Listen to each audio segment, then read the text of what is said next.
All right, welcome back, guys. Arnold Allen versus Costa just wrapped up, and I'm going to give you guys my thoughts and breakdown about the fights. Obviously, not the best card. We also had the Netflix card as well, so I'm going to give you guys my thoughts on the Netflix card and all that kind of went on there at the very end. Interesting card, not a bad card, but just a lot of like meh fights. And I guess I'll just give my thoughts quickly on that, and then we'll dive into this. I did call Arnold Allen domination, so I'm stoked on that. Lots of fights in here that didn't really care about. This Dooho Choi versus Daniel Santos, insane fight. Wallmaker fight was mid. The rest of them, obviously the Timmy Kwamba fight was great. And the rest of them, like, again, we'll go over them, but nothing crazy. Quickly to talk about the Netflix card, Francis Ngannou, I mean, obviously, one-sided matchup. Like, they just put Felipe Lins out there to get absolutely bodied. He did get bodied. He did try to win that fight, which was good to see. He didn't just like accept the fact that he was going to get destroyed. Obviously, he used to fight at light heavyweight, 205. He's not a heavyweight guy. But what it really reiterated for me more than anything is Francis Ngannou is fucking huge, man. Like, obviously, skill level-wise, he's got pretty good skill, boxing, striking, grappling, all that kind of stuff. Like, I would say, like, if you put his talent level at a different weight class, like a lower weight class, he might be bottom. Like, if you put Francis Ngannou's skill set at flyweight, he probably wouldn't even be in the UFC, or he'd be like, maybe like bottom of the barrel flyweight fighter. But the thing is, again, the skill level at heavyweight's awful, but he is so fucking big, man. For a heavyweight, he is like the only true heavyweight at heavyweight, other than maybe like Tom Aspinall or like Volkov. But Volkov is like the right size for heavyweight, but he's not an athlete like Francis Ngannou or Tom Aspinall. John Jones is in the heavyweight. He's just fat at heavyweight. And they're calling out Francis Ngannou versus John Jones. He would get absolutely smoked by Francis Ngannou. Like, there's nothing John Jones is going to do to Francis Ngannou. And people say John Jones is a GOAT, and like, Netflix, Ronda Rousey card results. I'll go my little fucking John Jones rant in a second. I don't think John Jones is good or is ever that good. Like, I know he's a good fighter, and I understand that. But compared to the day and age of like the best athletes in the divisions he fought against, and I know he's an older fighter, and I know back in his day he was elite, but he doesn't stand a chance against the top five in most of these divisions. Maybe heavyweight because they're not very talented. Light heavyweight, I think he gets beat by a lot of the good guys at the top five guys. Like, I think Alberg beats him. I think Yuri beats him. I think the majority of those guys beat him, man. I know he beat Cyril Gahn, but like, bro, I guess I don't know, man. I don't think John Jones is like not like, I just hate people calling him the GOAT, like the greatest of all time. He's ducked so many fights against so many people that would beat him. And I think it was good for his era, but to call him the GOAT in this era, I don't like. If you want to call him the GOAT over somebody like GSP, I think you're wrong. I just blatantly think you're wrong. There's a lot of other fighters I think have more entitled to a GOAT status than John Jones. Anyways, total rant. Point of the story is I think Francis Ngannou absolutely claps him. I want to talk about this fight first: Saladin Parnas versus Kenneth Kross. Insane fight. Saladin Parnas is my first time watching him. I have heard, obviously, how good he is fighting at KSW. He is insanely good. Saladin Parnas, like, his technique and aggression and just ability to stay calm throughout the fight is extremely, extremely impressive. He has a lot of really good things going on for him, and I really do think he would be a problem for pretty much everybody at lightweight in the UFC. Like, he would be a top 5 lightweight UFC fighter, I think, in my opinion.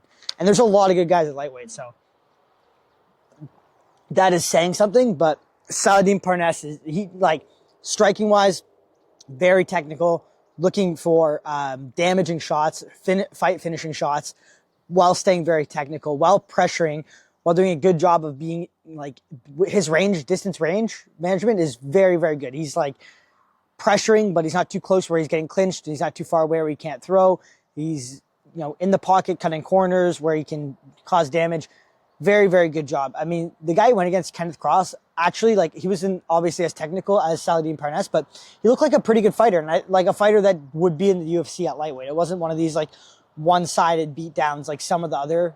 It was a one-sided beatdown, but Kenneth Kross is still a good opponent. Like, obviously, Saladin Parnas is just way up here. But good fight. This next fight, Rebellis to Spain versus Junior Dos Santos. It's one of those fights where I'm like, Rebellis to Spain is, man, people hype him up. I don't get it. He's 6-2. He got cut from the UFC because he sucks. He's good at striking, but not great at striking. He's okay at striking. And the reason he's good at striking is because he's beating up on people that suck at striking or are old and retired. Like, the only fights he's done well in the striking are against people that suck or are like mid. Same as in the UFC. Anybody in the UFC that was anywhere close to like an okay MMA fighter literally just took him down and beat him up. Yeah, I know he's got a lot of first round finishes really quick, but I don't like get how people, I mean, there's a lot of people down here on the card that are like on the Jason Jackson's a good fighter, but there's a lot of people on here that like, you know, why are you on a Netflix? Why are you getting the hype of being on a Netflix card? Like, Rebellis to Spain, in my opinion, like, you got cut from the UFC. Why are you getting like a boost and almost, not a boost, but like put up here on a pedestal? I don't get it. I know it's all for speculation, but I really, or for the spectacle, and they know Rebellis to Spain is going to get a nasty finish if they put him against somebody that sucks. But it's just like, yo, you're like giving somebody clout that like honestly he's not a great fighter. He's a mid fighter, in my opinion. But whatever, not even mid. Adriano Moraes won against Nakuta, kind of a controversial finish, but great fight. That was a good fight. Jason Jackson was a good fight. But now I want to talk about, after that, kind of run through the Netflix card a little bit quicker. The Nate Diaz one versus Mike Perry, again, was awful. Like, this is like one of those ones, basically the Netflix card is just me ragging on the actual skill level of talent, like the talent skill level. And I guess I'll have to save some of that for the UFC card as well, because, you know, the UFC card had some low-level UFC fighters as well, but Nate Diaz fucking sucks, man. So, I don't get how this guy beat like some really good fighters. Like, technique-wise, I know he's retired, I know he's old, I know he's way past his prime, but he was never a technical, skilled fighter. His only thing that he had was pretty decent grappling. I don't like people. They're talking about like he has the best grappling in the UFC on the Netflix card, which is just blatantly not true. But he has good grappling. That's about it, and he's durable. He just gets punched in the fucking face all the time and has the cardio to keep going. You're getting out-techniqued by Mike Perry, and you're getting out-techniqued by Mike Perry, and you're still choosing to try to stand with him. Like, I didn't understand, not that I didn't understand it, it was more just, like, depressing to watch, because it's like, Nate Diaz is just, his striking skills, he's standing, like, such a boxing stance, just going like this, and then he always does this stupid thing where he walks away, like, with his shoulders like this, and you're like, bro, like, fuck are you doing? You're in a fight. At one point, he's just getting the shit beat out of him, and he just, like, he'll try to walk away for a second. He'll grab the fence and try to throw like the world's worst fucking side kick to keep the person. Oh my God. It was brutal. It was like watching like, it was bad. Like, you watch Nate Diaz like in a fight like that and you're like, I think most like beginner professional MMA fighters would beat him. It wasn't an impressive fight by Nate Diaz at all. He looked awful. And honestly, he doesn't look good in most of his fights. Like, it's crazy that this guy almost beat like people like Leon Edwards and beat Conor McGregor. And yeah, it's just crazy because, like, I mean, I know that's back in his prime, but from a technical skills standpoint, his boxing is really bad. His boxing is really not good. I mean, I know he has the durability to like just take shots and land shots back, and then the cardio to kind of like just pressure people and kind of wear them out with him just like, how the fuck have I not KO'd you yet? And then his grappling, obviously, you have to worry about. But still, it was a bad performance. Mike Perry looked honestly not great compared to like typical Mike Perry, but a million times better than Nate Diaz. It was one of those fights where you're watching, you're like, you just kind of feel bad for Nate Diaz getting the shit beat out of him for 2 rounds straight, and he looked awful, man. Skill-wise, awful. Ronda Rousey versus Gina Carano. This was the worst fucking fight in the world again. Ronda Rousey, she's one of those fighters who's walking around like, I don't know, she's trying to look so serious, so emotional, and so, oh my God, it's wild. Really good, quick armbar. Honestly, technique was great. There was not much to talk about. It was like, yeah, you went out there and submitted the lowest level white belt possible. It's like if you're like a high level blue belt and you go sub somebody on their first day at the gym, it's like, yeah, well, of course you're gonna do that quickly. Anyway, so I don't want to talk about the Ronda Rousey Gina Carano one very long. I mean, it's 17 seconds. They're gonna hype her up as like, oh my god, she's the best, but like, she literally just out grappled somebody with 0 grappling, so there's not a whole lot to talk about there. Anyways, I digress. That was my 10-minute rundown on the Netflix card. Mainly just me being bummed on how like one-sided or how shit some of the fighters were. Francis Ngannou looked great, just, you know, not real competition for him, mainly because Felipe Lins doesn't belong there.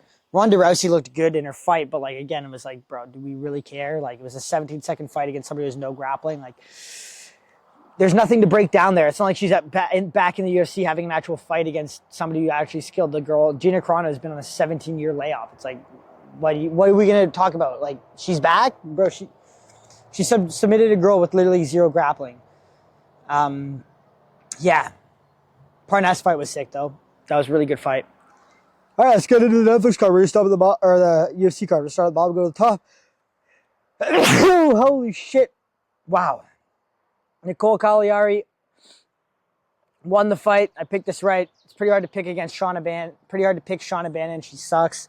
But she did look a lot better in this fight. Nicole Cagliari is very strong, very jacked for this weight class. I know she's coming down to 115. But she did gas out in the second and the third round a little bit, mainly, I feel like, due to the weight cut. But she was also pressuring Shauna Bannon really well. Shauna Bannon's stupid front leg side kick thing, again, like I was telling people, it's so easy to counter. If somebody's just popping and doing like that to you, if it's an MMA fight, not like if it's a kickboxing fight and you're not allowed to sweep, dump, clinch, all that kind of stuff, it's a little bit different. But if it's an MMA fight or even a Muay Thai fight, just walk the fucker down, right? And that's what Nicole Cagliari did. She kind of walked Shauna Bannon down, landed big shots. Shauna Bannon looked better than I thought in this fight, to be honest, but Nicole Cagliari, better fighter, better all around, stronger, landing the better, stronger shots. The only time Shauna Bannon did good in this fight was when Nicole Cagliari started to gas in the second round a little bit, but that was good. I got that one right, at least. I didn't do very good on picks this card. Daniel Perez versus Luis Gurley. I picked Daniel Perez. I thought his boxing might be a little bit too clean for Luis Gurley, but Gurley, he looked good, man, and it's good to see him get a win. I always thought he was one of these fighters that was like good enough to be in the UFC, and probably like, you know, get up to like closer to that top 15 flyweight area if he really went after it. But like, he just was losing. He lost every fight except for this one in the UFC so far, so it was like kind of hard to pick him, and just with his performance, because he normally doesn't have enough output and enough pressure. Like, he's pretty good. He's the one thing I always forget is how slow his hands are. He's not very fast twitch. He does have some muscle. He does have some thud. He's well-rounded. His striking's not bad technique-wise, but he isn't very fast twitch. So it's very easy for these guys to counter his shots, which Daniel Perez was doing. But Luis Gurley just hit him with the bigger shots, walked him down, and kind of beat him everywhere over the course of 3 rounds. Great win from Luis Gurley. Let's look at the significant strikes here, if I can.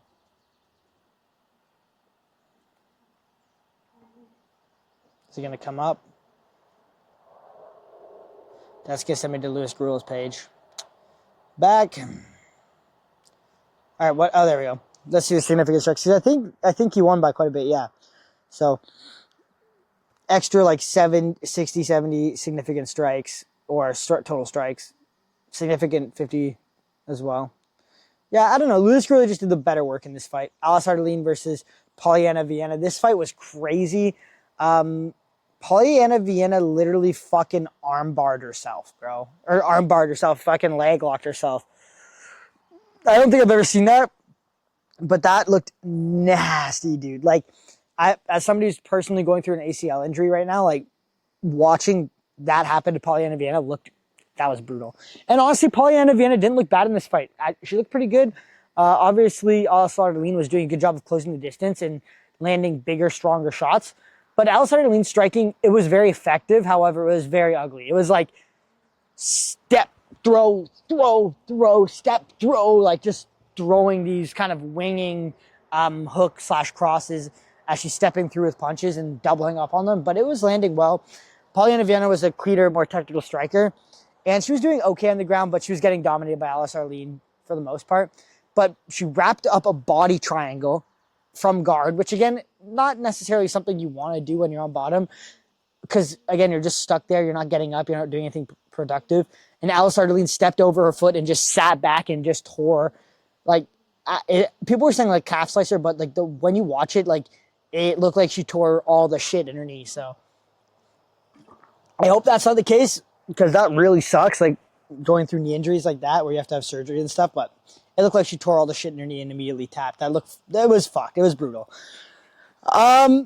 I picked Andre Petrosky in this next fight against Cody Brundage because it's fucking Cody Brundage, and Cody Brundage won, man. I guess the TKO.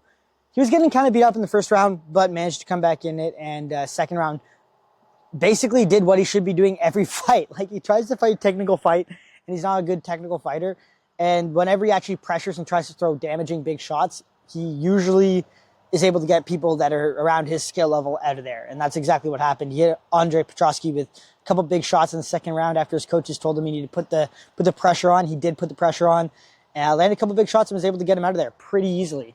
So, good for Cody Brundage.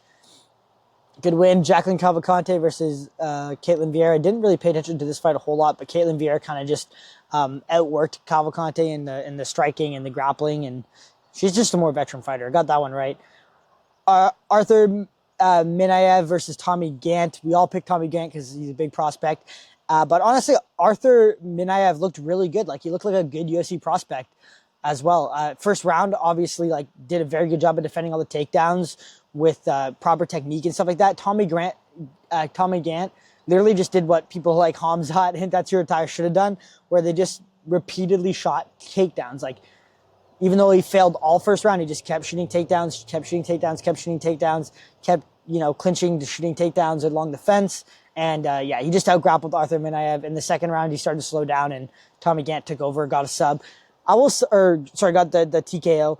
I will say Tommy Gant, like, in that finishing sequence, there was a couple back of the head shots. I'm not going to lie. There was a couple back of the head shots, but it's pretty, dude, you can just start fucking swinging wildly when you're trying to finish somebody. If they hit in the back of the head, there's no repercussions whatsoever. We saw that in the Netflix card as well. Tugo Tacos versus Ivo Arslan. Picked Ivo Arslan. I think that was a pretty easy one to pick, but I was a little bit concerned in the second round when Tugo Tacos almost KO'd him. But yeah, Ivan Arslan is just a better striker, better fighter in general. Tugo Tacos is not very technical, and he always gasses out. And whenever he's like losing a fight and doesn't seem like he has a chance of like coming back and winning it, he just gives up. We saw that in the third round. He just kind of gave up. I know he was on bottom and he was getting kind of dominated on the ground by Ivo Arslan, but he didn't even try to get up. So yeah, it was one of those ones. Tugo Tacos is not great, man. Because Ivan Arslan is not great either. Like, he's a good, okay fighter, but he's not like an insane light heavyweight. And he got dominated. Chaos Williams versus Vertenikov. This was a good one to pick. This was an easy one to pick. Actually, pretty good on picks. I got this one right as well. Chaos Williams is just, he's a very athletic, good fighter when he applies himself, and he's just got a lot of power, and he's well-rounded. Striking's good, and yeah, Vertenikov didn't look bad in the first round, but it was kind of always one of these fights where you're like, Chaos Williams is going to find a big shot that's going to hurt him, and he's going to finish him. If Chaos Williams hurts you, he's going to finish you. And Chaos Williams is one of those guys that, like, he's not like a big power puncher that waits around. Like, he's going to force trying to find that big shot. Like, he's not going to like lose a fight because he didn't try to find a big shot. He's going to try his hardest to find that big shot. And against somebody like Vertenikov, he's going to get it. So great win from Chaos Williams. Great KO. And next we got Timmy Kwamba versus Bernardo Sapai. I picked Timmy Kwamba basically just on vibes because I like his name. I think it's a sick name. But yeah, he got cooked by Bernardo Sapai. It was a good fight. This was one of the better fights of the night. I'm surprised he didn't get like a performance of the night or fight of the night or something. It was a really good fight. Bernardo Sapai is really good. At the beginning of the first round, I thought maybe Timmy Kwamba was gonna get the job done, but as the fight went on, Bernardo Sapai, he was really good with the pressure, cutting off the cage. He was the guy coming forward. Timmy Kwamba's huge for the division, and the striking looked good, but Bernardo Sapai's counters in the boxing and just pressure throughout the fight was the kind of the difference, honestly. Like, he was the guy that was leading the dance, and obviously in the second round, I believe, right? Yeah.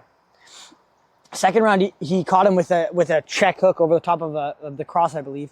Dropped him, and then had Timmy Kwamba in all sorts of trouble.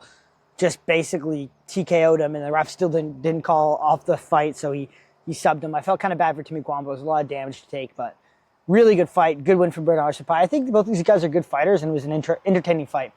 Modestas Bukauskas beats Christian Edwards. I thought he should beat Christian Edwards easily. He almost lost to this fatty. Very poor decision-making from Modestas Bukauskas in certain aspects where he probably could have got Christian Edwards out of there. Christian Edwards, although he's not like the most fit athlete, he looked like actually decently technical.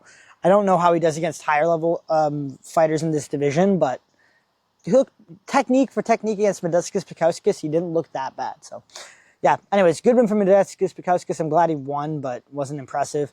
Juan Diaz versus Malcolm Wallmaker. Guys, I don't know. Is it time to say that Malcolm Wallmaker might not be what we thought he was? No, I don't think it's that time yet. I don't know if he's like this amazing prospect that we once thought he was, but I still think he's a really good bantamweight fighter. People go through rough patches in their fight career and any kind of sports career, and I feel like that's one of those for Malcolm Wallmaker.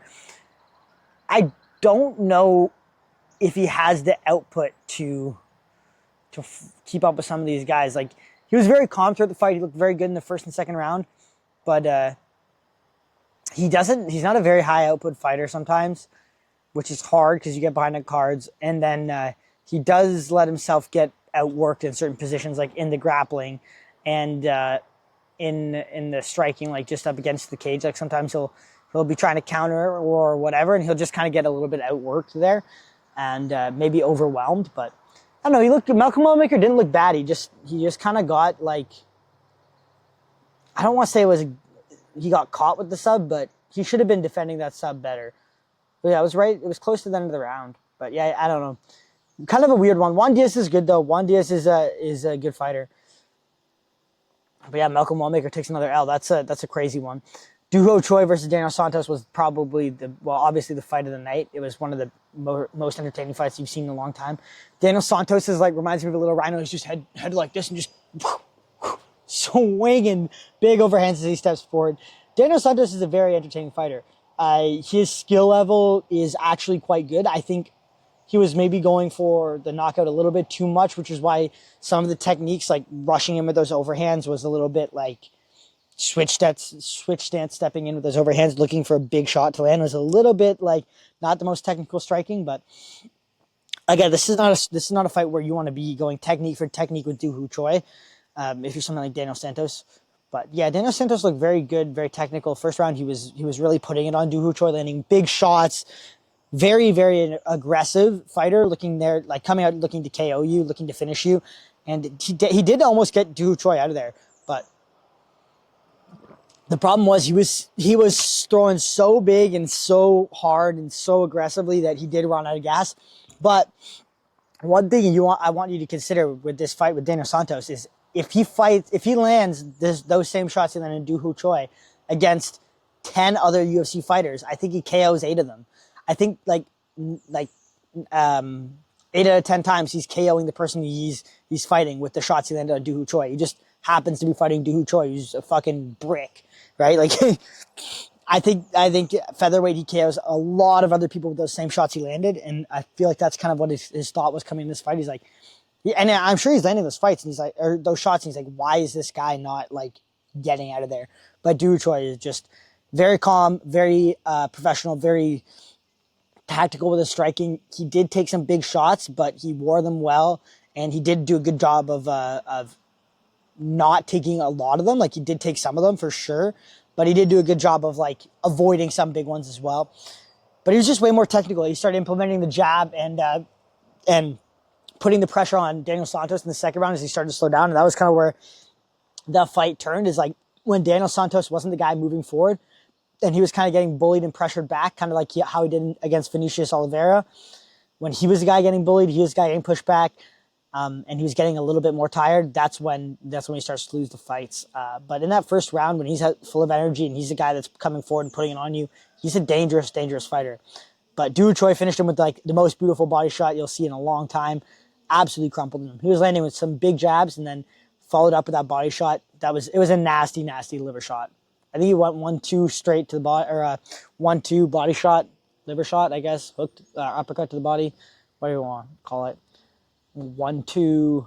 But yeah, great win from Dooho Choi. That was a crazy fight. That was a really good fight. And then Allen versus Melchizedek Costa, called this one right. Said Arnold Allen domination.